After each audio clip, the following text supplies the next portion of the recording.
Goreth sneezed suddenly. A spray of harmless sparks Jake would later learn marked contentment in his species. Then, with a slow deliberation that spoke volumes about how much he'd been holding back, the predator rolled onto his back. 600 pounds of scaled Terror-Hound presented his belly for rubs. Jake didn't realize he'd started laughing until his ribs hurt. The sound startled Goreth enough to pause his wriggling, already cracking 3 more floor panels. The predator's copper eyes focused on Jake's face with unsettling clarity. Somewhere behind them, Dean Thessarian's comms tablet hit the floor. "Well," she said in that dry corporate tone, "that's a development." Goreth's tail thumped twice. Then, with the casual ease of a creature who'd gotten exactly what he wanted all along, he let his tongue loll out in what even the specialist couldn't pretend wasn't a doggy grin. The alarm klaxons hit that ear-splitting frequency just as Jake's fingers brushed the containment field perimeter. The noise made everyone's molars vibrate except Goreth's, whose copper eyes went wide with something that looked alarmingly like panic. His claws skittered against the floor plating, scoring fresh grooves as the drones powered up their stunners. For one frozen second, the whole lab braced for the kind of incident that gets memorialized in safety training hollows. Then Jake did the insane thing. He didn't retreat. His hand pushed through the shimmering barrier like someone reaching into a koi pond, all ripple and resistance, and then suddenly through. The containment field crackled angrily around his wrist, sending up the acrid tang of overheated ozone. 600 pounds of Kralaxian predator went rigid, every muscle coiled tighter than a fusion reactor. Valdrix's shout of procedural safeguards got drowned out by the urgent beeping of 17 different monitors losing their collective minds. The biometric scanners spat numbers that made no anatomical sense. Hormone levels spiking and neural patterns flattening in ways the textbooks swore couldn't coexist. One of the specialists fainted neatly onto a stack of unused meditation cushions. Jake's fingers hovered 2 inches from Goreth's left ear ridge, close enough to feel the heat radiating off those coppery scales. The predator's breathing hitched, not aggression, but the shallow, rapid rhythm of an animal deciding whether to bolt or bite. His front claws flexed outward, then inward, leaving half-moon dents in the alloy underfoot. The moment stretched like taffy. Then, contact. First contact between human and horror happened at precisely 14:23 Galactic Standard Time, marked by 3 things: the faint squeak of scales under sweaty fingers, the abrupt silence of every alarm in the spire, and the soft "oh" that escaped Jake's lips when Goreth didn't immediately remove his arm at the shoulder. The ear ridge felt warmer than expected beneath Jake's fingertips, textured like a cross between shark skin and sun-baked river rocks. He scratched once, experimentally. Goreth's pupils dilated so fast the irises seemed to vanish. A sound bubbled up from the predator's chest, less growl, more like a freight elevator learning to purr. The vibrations traveled up Jake's arm and into his ribs, making his fillings tingle. Across the lab, Quillian dropped his quantum resonator. It shattered with a noise that should have startled Goreth into violence.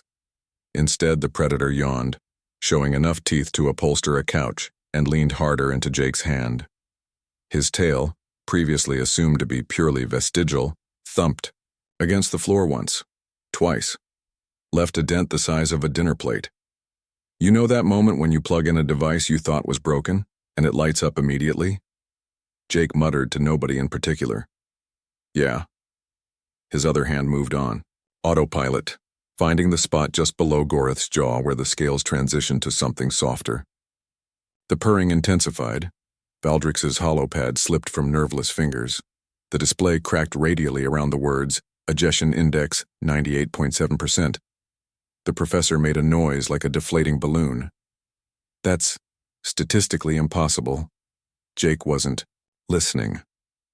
Up close, Goreth smelled like thunderstorms and warm pennies with an undercurrent of something earthy. The scent of a creature that wanted running water and open sky, not recycled air and force fields. His breathing had slowed to match Jake's own, 6 muscular sides rising and falling in sync. When Jake paused his scratching, Goreth nudged his hand with a snout roughly the size of a patio umbrella. Dean Thessarian's tentacles had gone perfectly still. "Explain," she demanded, though her voice lacked its usual boardroom certainty. Jake opened his mouth to respond, then froze as Gorath did something unprecedented. With a grace that belied his size, the predator rolled onto his back, exposing a belly covered in finer, almost iridescent scales. All 6 legs stuck stiffly in the air like an overturned beetle. One clawed foot twitched in what could only be described as an invitation. The silence that followed had mass and texture. "Maybe you're just lonely," Jake whispered. His voice barely carried past the containment field, but Gorath's ears, all 6 of them, swiveled toward the words. The purring hit a frequency that made loose screws dance across nearby consoles. One of the fainted specialists groaned back, into consciousness just in time to see 600 pounds of apex predator wiggle closer to the human, belly up. Somewhere in the spire, a containment field generator gave up entirely with a pathetic pop. The air stopped humming. Nobody moved. Then Gorath sneezed, a shower of harmless golden sparks that drifted lazily toward the ceiling, and let his tongue loll out in what even the most skeptical observer couldn't deny was a dopey, dog-like grin. His hindmost leg kicked at empty air in time with Jake's renewed belly scratches, claws sheathed. Valdrix made another inarticulate noise. His certificates flickered on the wall behind him, the holograms glitching as if unable to process the scene. The professor's mouth opened, closed, then opened again to say the only thing that made sense in that moment. "Well." Gorath's tail thumped again. This time it took out a light fixture. The specialists exchanged glances that said clearer than words. There would be paperwork. And in the middle of it all, Jake Murphy, exchange student, underqualified, ostensible prey, dug his fingers into scaly belly folds and laughed until his ribs ached. Gorath answered with a purr that rattled loose change in 3 adjacent labs. The disposal order got formally rescinded 11 minutes later. Nobody mentioned the claw marks. Professor Valdrix stared from his cracked holopad to the scene in the containment zone. His certificates flickered behind him like malfunctioning neon signs. One title, Xenobehavioral Dominance Volume 7, chose that exact moment to short-circuit entirely, leaving the wall suspiciously bare. Every piece of equipment in the lab had fallen silent except for the rhythmic thumping of Gorath's tail against alloy flooring. Jake barely noticed. His fingers worked methodically over the predator's exposed underbelly, where the scales turned iridescent and softer to the touch. "Back home," he said without looking up, "dogs need 3 things: food, attention, and love." His fingernails scraped lightly along a ridge that made Gorath's hind leg kick involuntarily. "You only gave him one of those." A whine escaped Gorath's throat, not aggression, but the high-pitched keen of a creature finally being understood. Steam rose from his nostrils as he rolled further onto his side, nearly crushing Jake's foot in the process.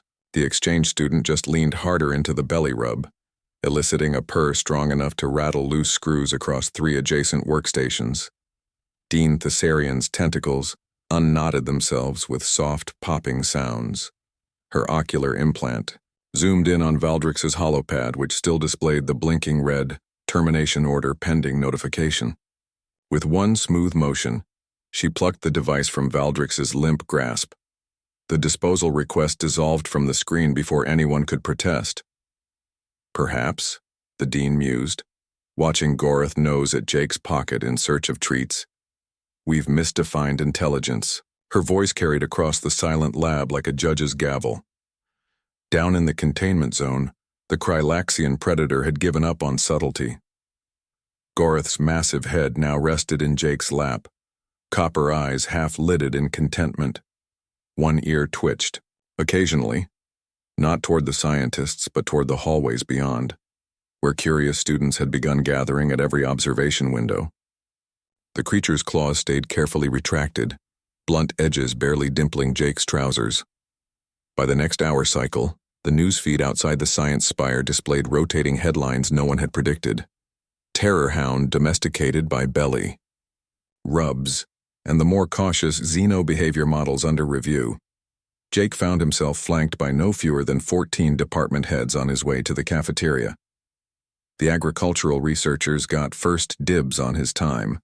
Their Morvenian beasts had broken 3 walls that morning alone.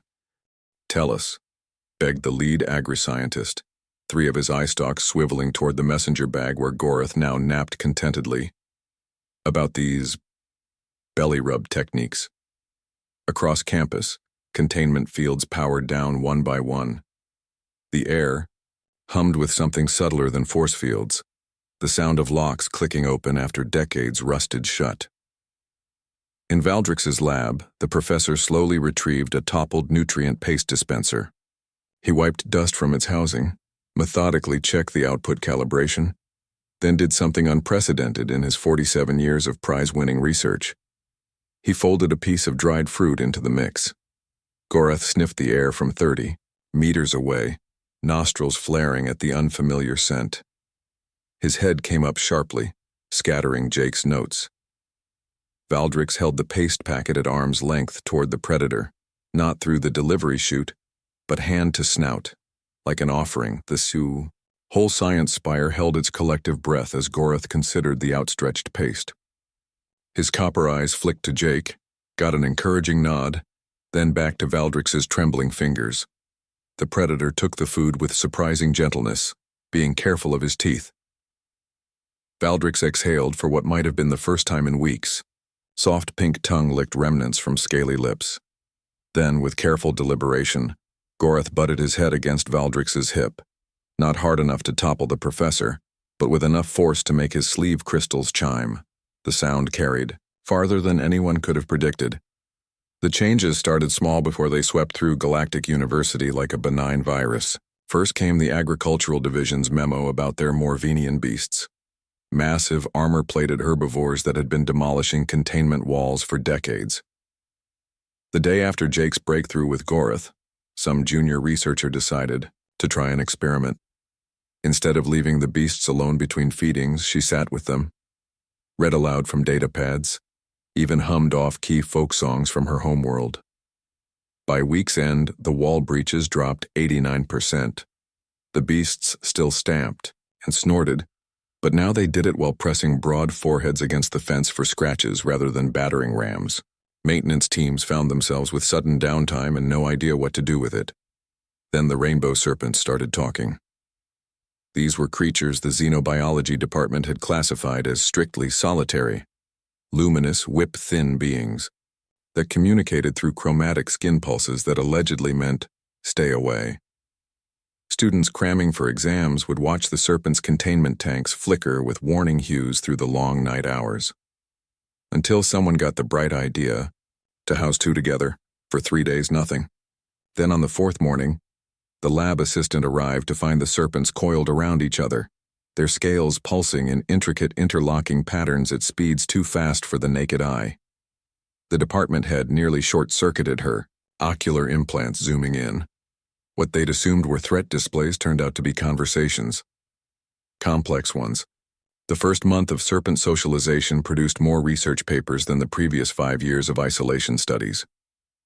Up in the executive suites, Dean Thessarian noticed her prized crystal wing, an ancient organism that had sat motionless in its jeweled cage for 7 generations, was behaving oddly. Tiny filaments extended toward the window whenever she entered the room. On a hunch, she had attendants move the entire enclosure to her office's sunward balcony. The resulting unfurling made headlines across 3 star systems. Bioluminescent tendrils stretched 7 meters in every direction, drinking in unfiltered sunlight for the first time in centuries. The wing's central core pulsed with colors not seen since the Zenthian Renaissance. Thessarian's usually immaculate tentacles trembled as she tapped out a campus-wide notice. Revise all containment protocols. Effective immediately. Productivity metrics did something nobody anticipated. They skyrocketed. Not from tighter controls or better discipline, but because researchers suddenly wanted to come to work. The astrophysics team reported breakthrough calculations after adopting a trio of vocalizing fungal clusters that thrived on mathematical chatter. The engineering department's prototype failure rate dropped by half when they stopped locking stress testing. Droids in solitary confinement between trials. Even the cafeteria's notoriously temperamental nutrient synthesizers stopped exploding once the kitchen staff took to patting their control panels and saying "good job" after each successful meal cycle. The changes pooled outward in unpredictable ways. A first-year psychology student published a controversial paper comparing forced psionic dampeners to putting mittens on a concert pianist. The medical wing discontinued 3 species-specific sedatives after realizing they weren't calming agitation, just preventing expression of it. Campus security reported fewer incidents overall, though they did have to respond to one astrophysicist trying to coax a stray comet fragment into orbit around his desk lamp. Valdrix made the adjustments, quietly at first. His sleeve crystals still flashed with every movement, but the holocertificate stayed dark. Colleagues noticed he'd started carrying nutrient paste packets in his lab coat pockets, actual food instead of calibrated substrate. Gorath developed a habit of nosing at the professor's sleeves until rewarded. The first time Valdrix produced a treat unprompted, 3 nearby researchers dropped their data pads in unison. Down in the newly christened Interspecies Relations Department, Jake Murphy found himself fielding questions from every discipline imaginable. Botanists wanted to know if photosynthetic organisms preferred certain musical keys. The linguistics team argued over whether belly rubs constituted a universal language. At one point, 12 different departments simultaneously requested his presence for applied field observations, forcing Thessarian to implement a strict scheduling system. Gorath became an unofficial campus mascot, his once terrifying growls now signaling nothing more sinister than an overdue snack time. Students sketched cartoon versions of him on their notes. Groundskeepers stopped repairing the claw marks he left on benches. They'd become lucky charms for exam season.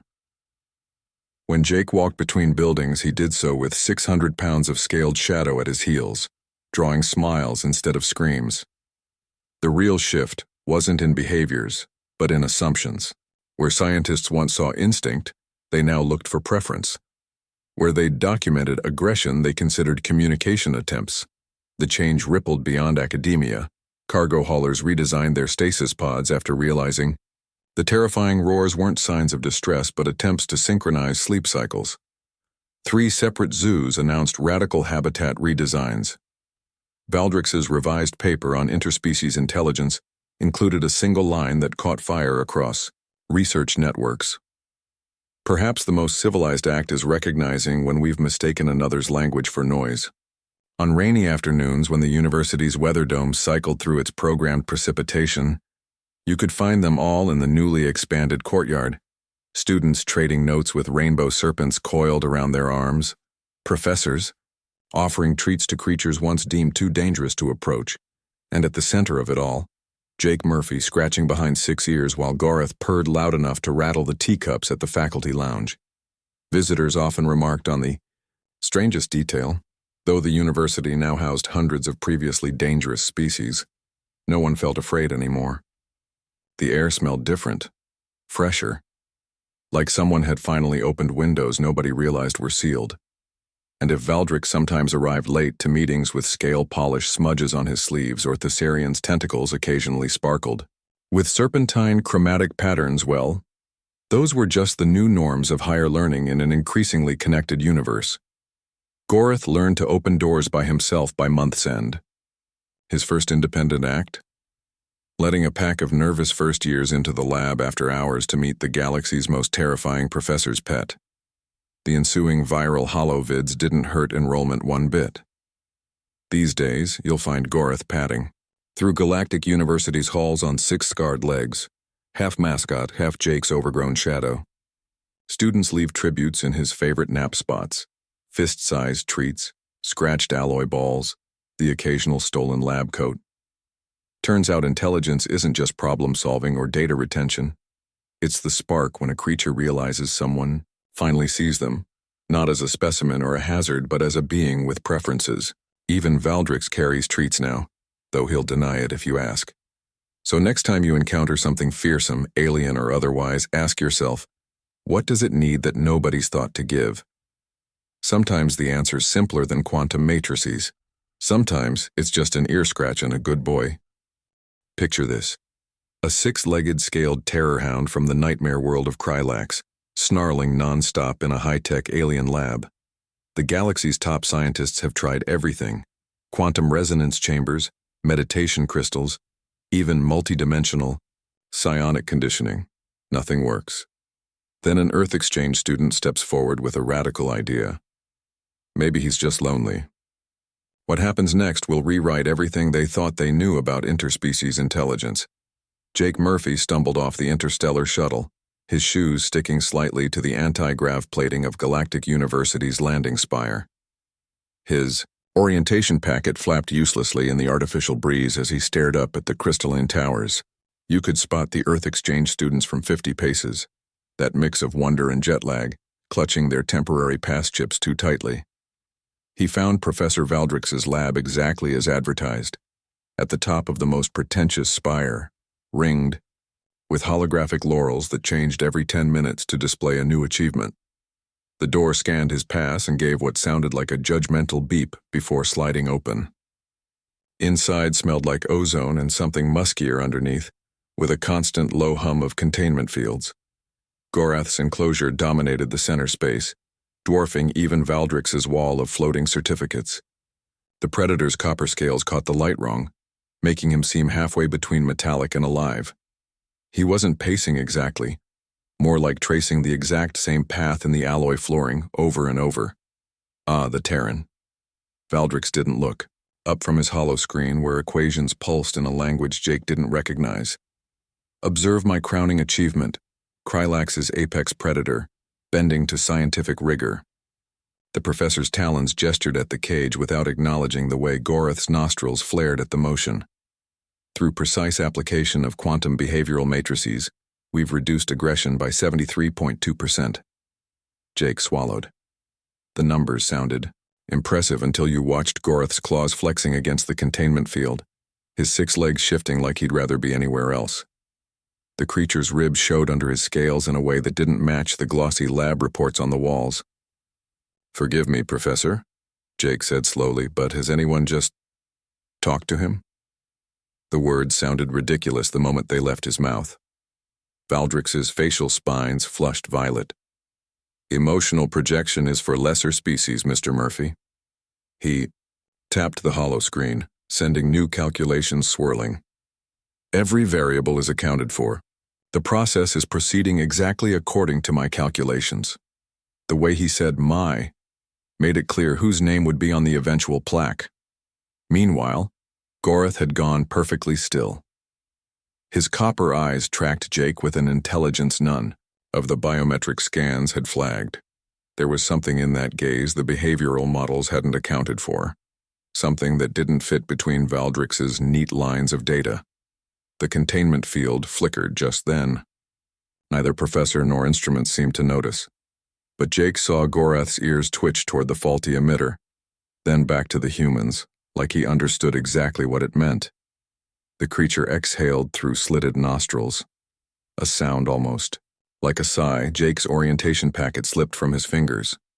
In that moment, seeing the way Valdrix adjusted his cuffs while ignoring the restless predator mere feet away, the Earth student had his first real thought about Galactic University's shining achievement. This isn't domestication. This is a prison, wearing a lab coat. 3 days later, the alarms began. The first sign of real trouble came when Gorath started rejecting the nutrient paste. Not just refusing, he'd take one deliberate bite, let it dribble from his jaws like motor oil, and stare directly at Valdrix while doing it. The professor's logs called it substrate non-compliance, which was galactic science speak for, "This creature would rather starve than eat your fancy gruel." By week 2, the enclosure looked like a demolition site, half-meter claw marks scored, the alloy walls in overlapping arcs. 3 force field emitters had melted into slag heaps from sustained growl frequency feedback. Maintenance droids quit on the spot, their little repair arms flailing in mechanical despair every time they entered the room. Then the growling escalated. "You have to understand. Krylaxian vocal cords don't just produce sound, they warp air, molecules into subharmonic pulses that make your skeleton vibrate. When Gorath really got going, entire wings of the science spire had to evacuate. Botany lectures dissolved into shouting matches over whether anyone could actually hear the professor. The astrophysics midterms got postponed. Always a campus-wide emergency. Dean Thessarian arrived during peak disruption hours. Her office grav platform carving through the crowd of fleeing students. Her tentacles weren't just coiled, they'd twisted into those intricate corporate knot patterns that meant someone's funding was about to disappear. She didn't bother with the containment chamber's viewport, just projected her voice through the lab's comms like a judge passing sentence. Professor, this creature has disrupted 17 disciplines, caused measurable infrastructure decay, and just made an entire wing of tenured faculty question their life choices. A tentacle flicked toward Gorath, who'd chosen that exact moment to peel back a floor panel like it was made of cardboard. You have 48 Earth Standard hours to achieve compliance. After that, he gets flagged for orbital disposal. No appeals process. Valdrix's facial spines went bone white.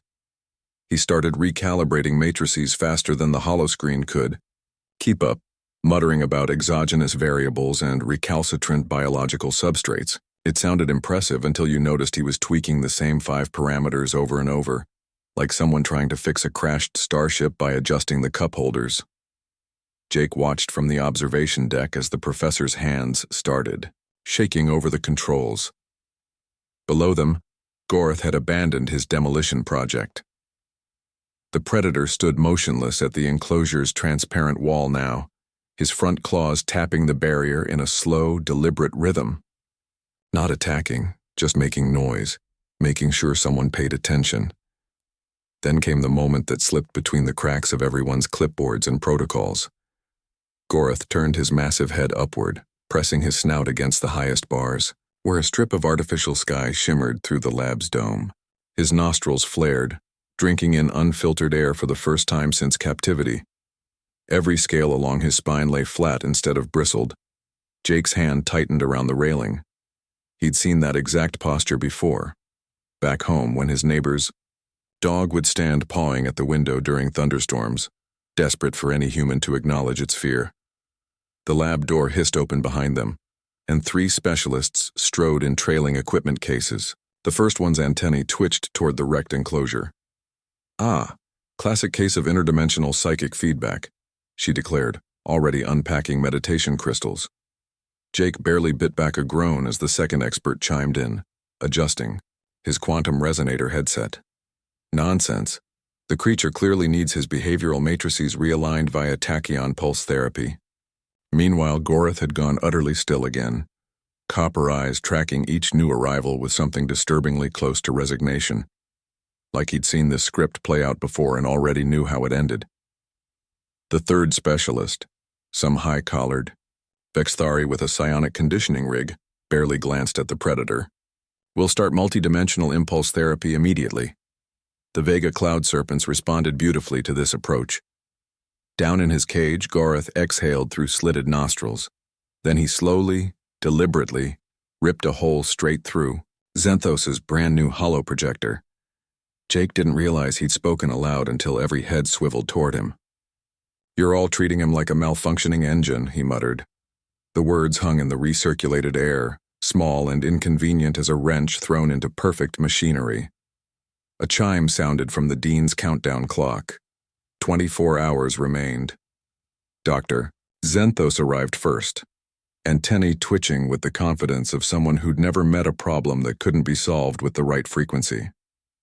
Her mandibles clicked in satisfaction as she unfurled a set of meditation crystals from their velvet case.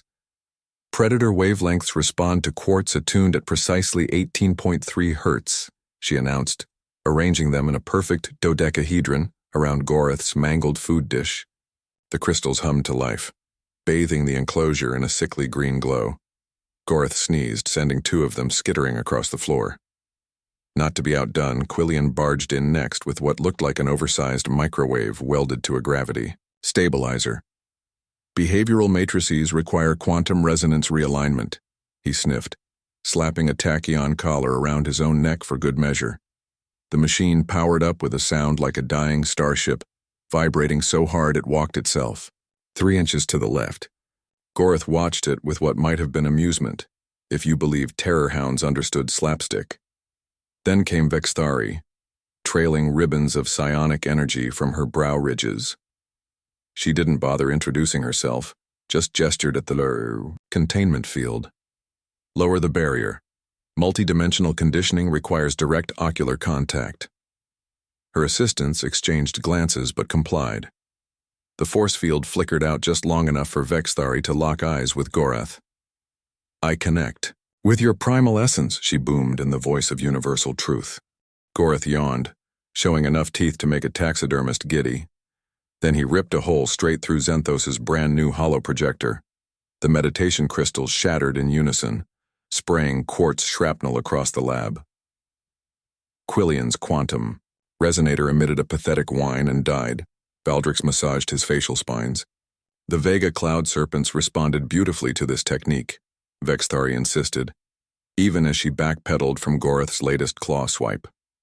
The predator wasn't attacking exactly, just making it abundantly clear where the testing parameters could be filed. You know that noise your food processor makes when you jam a fork in it? Jake muttered from the observation deck. That's what this sounds like. The lab had become a carnival of blinking lights and jargon. 3 more specialists arrived in quick succession: a neuroharmonicist with ear implants that kept shorting out, a pheromone therapist trailing a suspiciously dog-scented mist, and someone whose name tag just said, temporal behavioralist. Their equipment piled up in the corner like the world's nerdiest junkyard.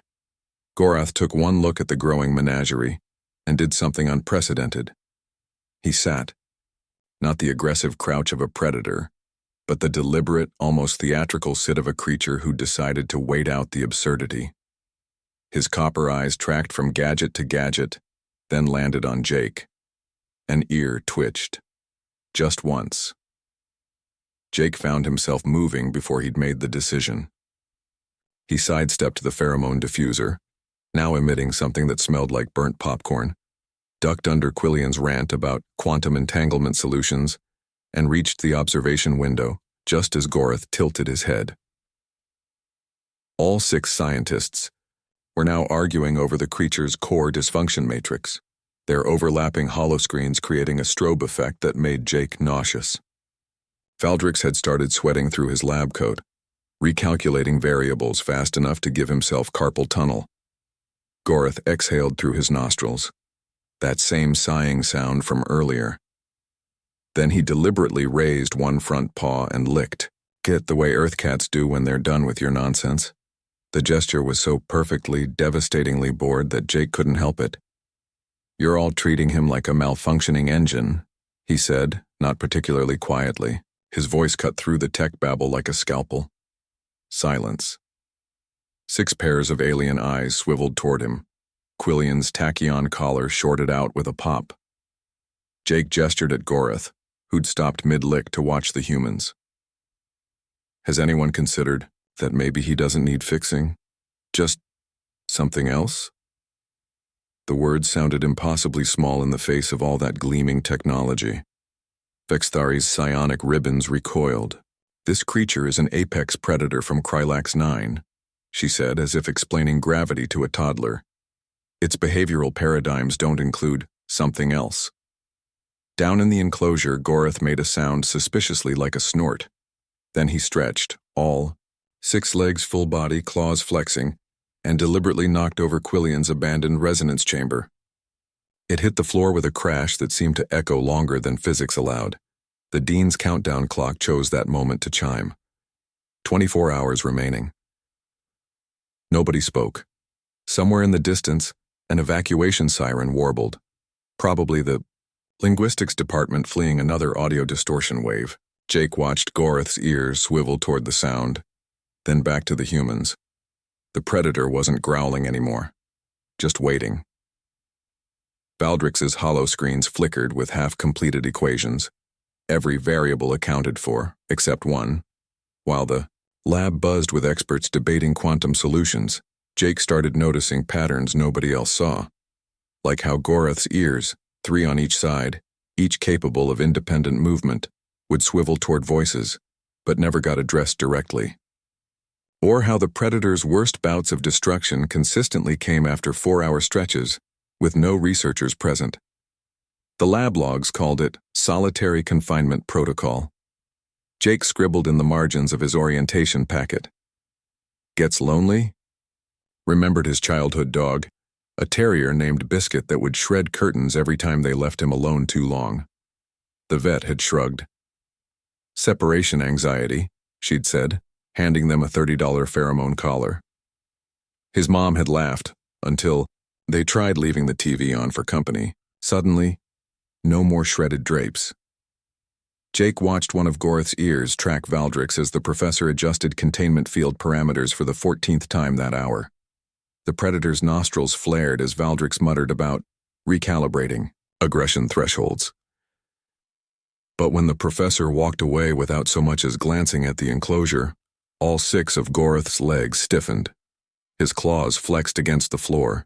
The next equipment failure happened 17 minutes later. The science team gathered around their newest holographic readouts, debating whether the spikes represented hormonal surges or quantum feedback loops. Jake cleared his throat. Has anyone tried spending time with him? The words echoed in the sudden silence. All 6 experts turned. Vextari's psionic ribbons coiled tight. Explain, she demanded, as if he'd proposed breathing vacuum. Jake's orientation packet crinkled in his grip. Back home, dogs need interaction. They get stressed in isolation. Maybe instead of more devices. Valdrix cut him off with a hand wave that sent his sleeve crystals clanking. Terran emotional constructs don't apply to Crylaxian neurology. He tapped his holoscreen with unnecessary force. This creature operates on pure survival calculus. A snuffling sound came from the enclosure. Gorth had his snout pressed against the observation window, fogging the glass with each breath. His copper eyes locked onto Jake's with unnerving focus. The growling that had been a near-constant background noise stopped mid-cycle, just for 3 seconds. Just long enough for everyone to notice. Quillian adjusted his tachyon collar. Coincidence, he sniffed. Predatory attention reflex. But Jake was already moving toward the enclosure steps. The others only realized what he was doing when his foot hit the 3rd stair from the bottom, the one that triggered the proximity alarm. Klaxons blared. Warning glyphs flashed across every screen. Valdrix's facial spine stood straight up in horror. Murphy, procedural safeguards. Jake kept walking, his shoes scuffed against containment field residue that crackled underfoot like static-charged carpet. The observation window's polarized shields hummed as they tried to engage, then fizzled. Another system Gorth had evidently compromised in his earlier tantrums. Up close, the predator smelled like lightning storms, and something earthier beneath, the lab's sterility. His scales showed faint swirling patterns no one had mentioned in their reports, almost like fingerprints. One of Gorth's front claws tapped the floor, not aggressively, just the steady rhythm of a creature waiting to see what happened next. Hey there, Jake murmured, feeling ridiculous. 8 eyes, 6 specialists plus 2 security drones, bored into his back. Down here, he could see the fine tremors running through Gorth's haunches, the way the predator's chest rose slightly, faster than normal breathing should allow. Jake raised his hand slowly, palm out. Gorth's snout wrinkled as he sniffed the air currents. The growl started up again, but quieter now. Less engine roar, more old radiator hiss. Then something unexpected happened. Gorth tilted his head, not like an attack stance, more like when Jake's dog used to hear a strange noise in the backyard. Curious, not calculating. Primitive emotional constructs don't apply here, Valdrix shouted from the safety of his control podium. Gorth's ear nearest Jake twitched toward the professor's voice, then back. His tail, which according to the literature didn't express emotion, gave a single experimentally slow thump against the floor. The alarm klaxons chose that moment to hit a harmonic frequency that made everyone's teeth vibrate. Gorth startled backward, scales bristling along his spine. His copper eyes darted from Jake to the security drones now powering up their stun beams. Jake took one more step forward. The toes of his shoes touched the containment field's threshold. Line. Protocol demanded he stop there. Instead, he reached through the barrier. Specialists gasped. Valdrix actually screamed. The security drones whined as their targeting systems conflicted between protecting life form and mauled student equals paperwork. Gorath froze. His nostrils flared at Jake's extended fingers, taking in the salt and starch scent of human skin. The predator's front claws flexed, retracted, flexed again. His growl stuttered into something almost questioning. Then, with the entire science spire watching, all 6 of Gorath's legs carefully, deliberately folded beneath him. He lowered his head until one ear ridge bumped Jake's fingertips. The alarms cut out mid-wail. Someone's coffee cup shattered on the floor. Jake exhaled slowly. His fingers found the spot just behind Gorath's leftmost ear, scaly but yielding, like petting hot leather. He scratched the way he used to with Biscuit after thunderstorms. A sound emerged from Gorath's chest that defied all known Kralaxian vocalization charts. Something between a purr and a seismic tremor, rattling loose bolts in the lab equipment. The predator leaned into the touch until Jake's arm bent at an awkward angle. Jake managed. His other hand rose instinctively to balance himself against Gorath's snout. The scales there were smoother than expected, warm with circulating blood rather than cold metal. 12 feet away, Valdrix's holoscreen flickered and died mid-calculation. The professor made a noise like a deflating balloon,